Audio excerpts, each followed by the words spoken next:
We as Americans, we support freedom and democracy and the rights of all peoples.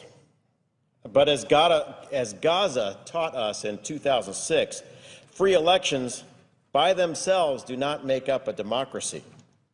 There are times when people are offered a chance to elect party leaders that offer them only one election to affirm a dictatorship. We can also learn from the year 1938 that the dangers of ignoring developments abroad are huge. Now, in the wake of the Arab Spring, we turn away from that region at our own peril.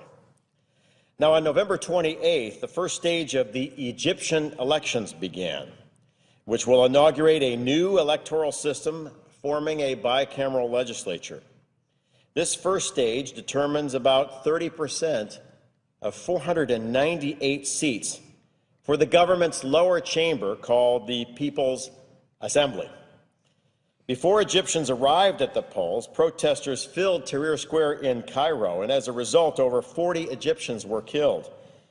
Many are objecting to the military's interference in the electoral process and the decision to force elections well before secular parties had a time to build their capacities. According to public polling and sources on the ground, this will likely hand an electoral victory to the Muslim Brotherhood and more radical Islamic elements within Egyptian society. Although elections will last until March of 2012, the prediction of a Muslim Brotherhood victory is already becoming a reality. Early data shows an alarming trend of Islamicist domination of the Egyptian parliament. On December 5th, the High Electoral Commission announced that leaders of the Freedom and Justice Party, that's the political arm of the Muslim Brotherhood, had received a plurality of 36% of the vote, while the secular Egyptian bloc had gained less than 12%. When we include the runoff elections, which took place last week, it appears that the Muslim Brotherhood has won 73 out of 150 seats, or 49% of the currently contested outcomes. This is the same party that led a pre-election rally of 5,000 chanting, quote, "One day we shall kill all the Jews," and another quote, "Tel Aviv, Tel Aviv, Judgment Day is coming." While many expected the Brotherhood to do well, there were other surprises. Salafist parties made up of anti-Western hardliners who follow a particularly radical version of Islam are also faring particularly well. Surpassing predictions, they received 24% of the vote in the first round. Importantly, these elections also included so-called liberal districts of Cairo and the Mediterranean port city of Alexandria. The weakness of liberal parties, namely their inability to reach out to voters effectively with a serious agenda, is now fully exposed. Islamicists are taking full advantage of deeply rooted networks that extend from the mosques into Egypt's poor districts, and their grip in the traditionally conservative areas of Alexandria proved particularly tight. And these areas are also home to a majority of the Coptic Christian community. It's clear that if Islamist parties and candidates continue their currently won gains in other elections, they will capture 60% of the national vote in Egypt. This will situate the new Egyptian parliament around deep ideological differences between Salafis and the Muslim Brotherhood and liberal groups, making the Brotherhood the power brokers between Egyptian left and right. Now, what does this all mean?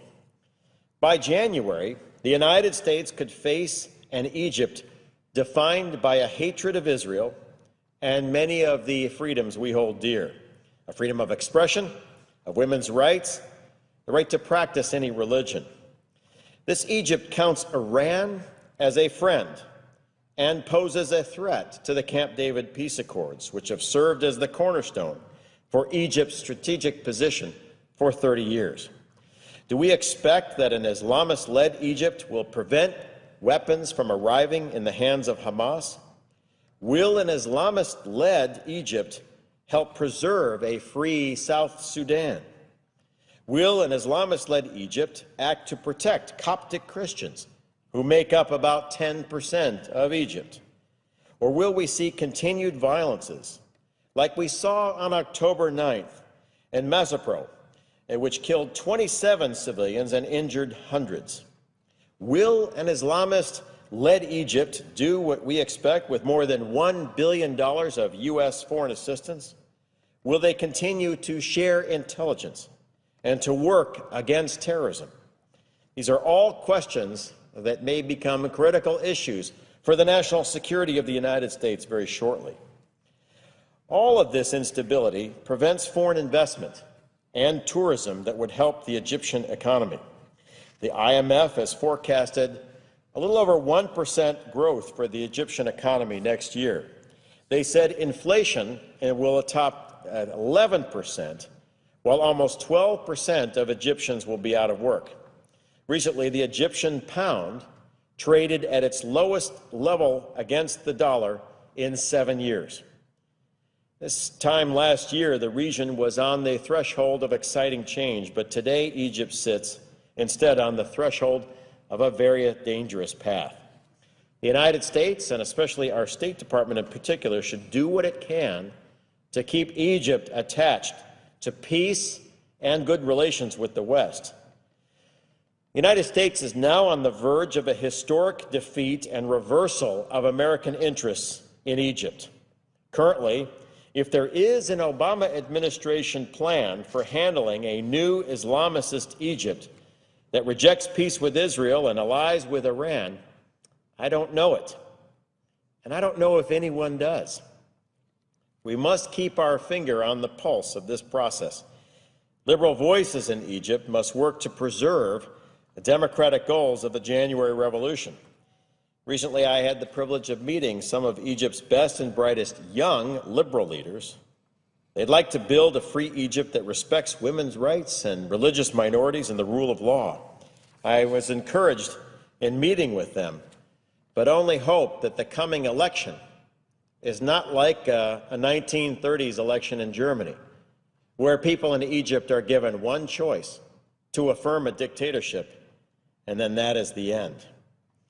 If a radical Islamic government rises in Egypt, one that disavows the Camp David peace accords and no longer acts as a stable strategic partner in the Middle East, then we will look back on the recent election in Egypt and its successors in December and January as the turning point for a historic reversal of the United States. My hope is that the State Department watches this very carefully. My hope is that we have a plan to make sure this critical country stays within the U.S. orbit. But my fear is, given the recent elections in Egypt, we have already lost quite a bit of ground.